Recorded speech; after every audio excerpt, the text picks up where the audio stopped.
It's Brian Preston, the money guy. Zachary has a question for you guys.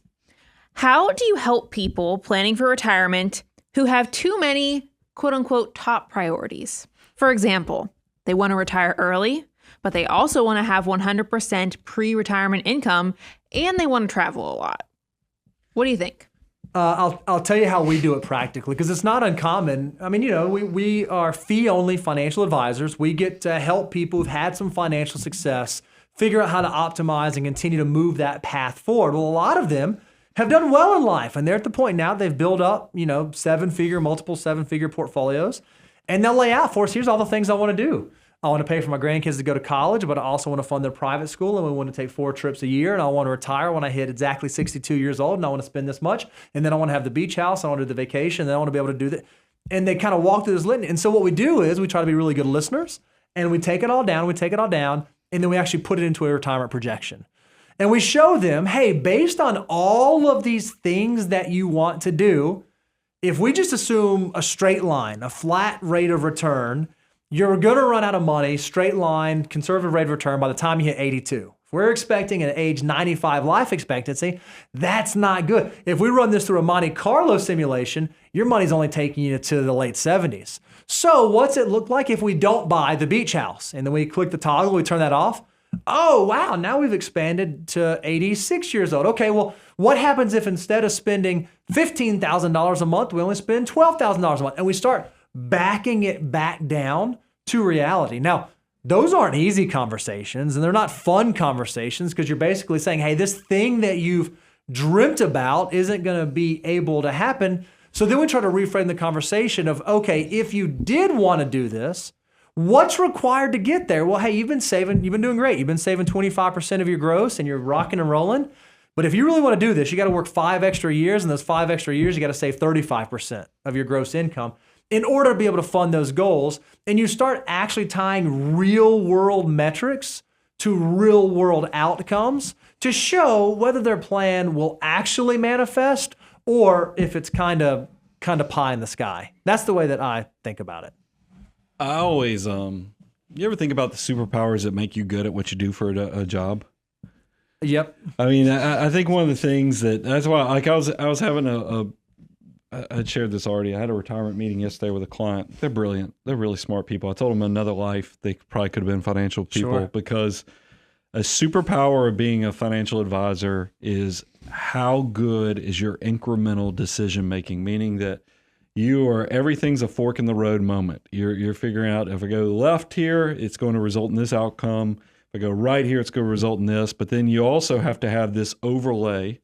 And this is why I say that we're also, to be a really good financial advisor, you have to have the superpower of being a logistics genius too, because a lot of times you'll have multiple incremental decision making. So you have to take all the different fork in the road questions that clients are asking you, and you have to put this triage overlay and go, which one should be the first priority? Where in the world do you guys think I came up with financial order of operation? I have taken these 2 superpowers and tried to create something so everybody out there watching this, will say, man, these guys have created a tried and true way on what to do with your next dollar that tries to help you with developing incremental decision-making skills, as well as the triage or logistics genius stuff of figuring out how do you prioritize what's the most important of these goals.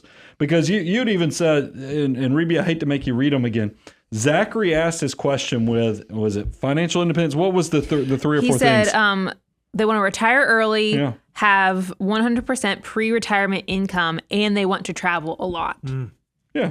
That's actually a pay raise. If it's 100% pre-retirement income plus travel, they're asking for retirement. So, I mean, think about those things. Retire early. Okay. That's something that's going to be very important on the goal. Cash flow that exceeds what they currently make. You better have big pots of money. So good thing. So retire early, big pots of money. My superpower mega brain is just like, you better be saving. That shovel better be huge, and it better be filling a very big dump truck right there. Meaning you better be earning a lot of income, and you better be saving. That's where, if you're part of that FIRE movement with those 2 goals, that's that kind of that fat FIRE type thing. You better be in a great profession, saving a ton of money. And then the last thing was definitely another one of those fat FIRE type things. You want to travel and build a lot of memories. The best thing I can tell somebody like Zachary is learn how to code and program and go make a lot of money creating the next big piece of software and then save a lot of in seriousness. So you do need to be very purposeful, write down your goals. And here's the other thing. I would make sure if you have a significant other, a spouse, you're communicating these things well, because what I deal with all the time as a financial advisor is I'll have somebody who has these big goals of, hey, I want to retire early. We make a lot of money, so I'm going to be saving a lot of this. And then you got spouses and loved ones that are saying, why are we still living this way when we have all this success? If you don't have a good communication plan with your loved ones on what the why is and get buy-in on that, you're creating a lot of turmoil and drama when it's not necessary. Make sure you're all on the same plane. Make sure you have a why with every one of these savings goals. So then you also, because what I love about the financial order of operations and a lot of the stuff I get to do as a financial advisor is that when you do check the boxes, that you've reached a lot of these goals from a mathematical or financial standpoint, you've done the calculations, it enriches you to now go live your life a little more purposefully. You can be more generous, because actually we say generous is step 0. It's actually part of the ground rules of the financial order of operations. I want you to be very purposeful in your generosity, as well as also feeling free that now I can go do these things without feeling like I've neglected my savings goals and all the goals, purposes of saving this much money.